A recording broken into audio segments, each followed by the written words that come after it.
Is video number 2 for the first set of slides for chapter 20 on ethics. So we're going to have a look at the Society for Professional Journalists Code of Ethics as kind of like a baseline for what we're going to use, partly because this is going to be the website that I have you go to for the homework as well. So if you go onto their website, there's tons of great information for people who are professional journalists, not just about ethics, but that's certainly one of the topics that they cover. A lot of good stuff about professional practice. And they have this lovely little poster that they've made of the Code of Ethics, so you can print it out and post it up. What it basically boils down to, obviously there's a lot of text in there, but it kind of boils down to these 4 maxims. Seek the truth and report it. Minimize harm. Act independently. What does that mean? We'll get to in a second. And be accountable and transparent. Who are you accountable to and what are you transparent about? I'm into memes today, clearly. So, welcome to Ethics Club. The first rule of Ethics Club is you do no harm. The second rule of Ethics Club is you do no harm. So just to remember, trying to minimize harm for people. So we're going to get to, in a moment, some of the different ways of looking at ethics, and I'm going to kind of break these guys down based on those. But things to keep in mind are that, we don't work in a vacuum, and there are some things where we can kind of feel like we have absolute ideas of right or wrong, but there are other times when things are a bit more gray. And what do you do in those cases? And that's where things like minimizing harm come in.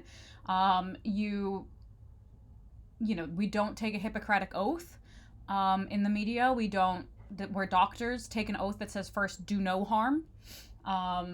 It may be impossible for us to do no harm, but you want to minimize the amount of harm that you do to people. And acting independently, you do need to think about, who are you beholden to? If you've got a job with someone, well then, are you reporting things in a certain way because that's how you're going to get paid?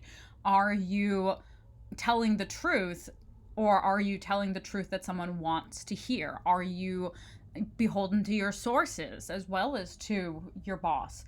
Making sure that you don't have any conflicts of interest. You don't have anything that's keeping you back from being able to tell the truth.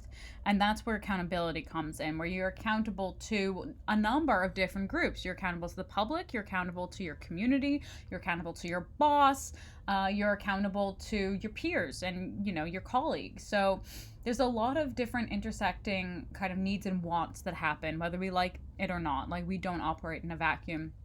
And there are competing loyalties at times. So this is a thing that we need to keep in mind at all times, and to really make sure that we're quite conscious of these things. So if you go into like the full text that you've got, there's lots of different kind of specifics, but a lot of it boils down to these ideas that you want to be very clear about why you're doing what you're doing.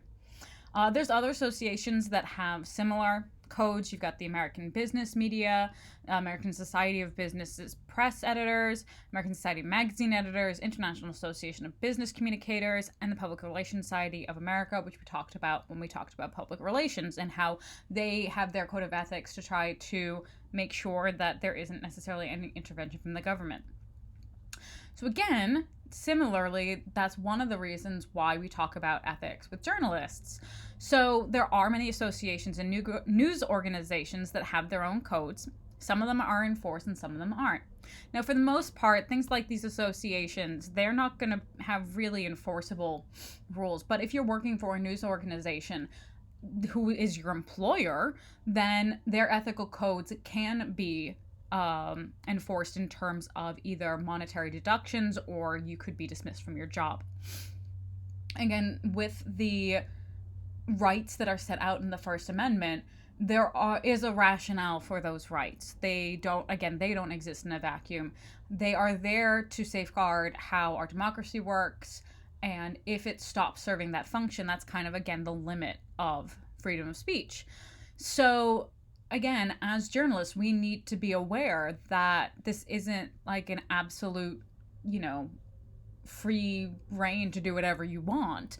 There are limits, and if we don't respect those limits, well then, maybe there's going to be a curtailment on these rights. And so we need to be aware that we're protecting everyone when we have good ethical judgments. We protect our right to be able to be a check on the government and to be a check on big business and be a check on anyone whose interest is against the kind of larger society. And while these rights are written down, the 21st Amendment repealed the 18th Amendment, there's no guarantee that if people don't act in an ethical manner, that there could never be any limits to the press.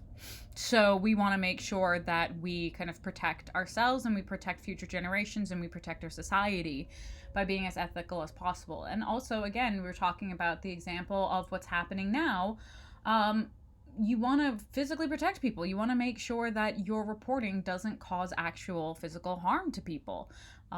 People trust the news. They trust journalists, and you don't want to abuse that trust. So we'll all be Spider-Man, and with,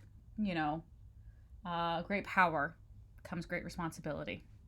So with that, we're going to talk about, in the next set of slides, some of the rationale we're going to use in order to make these decisions.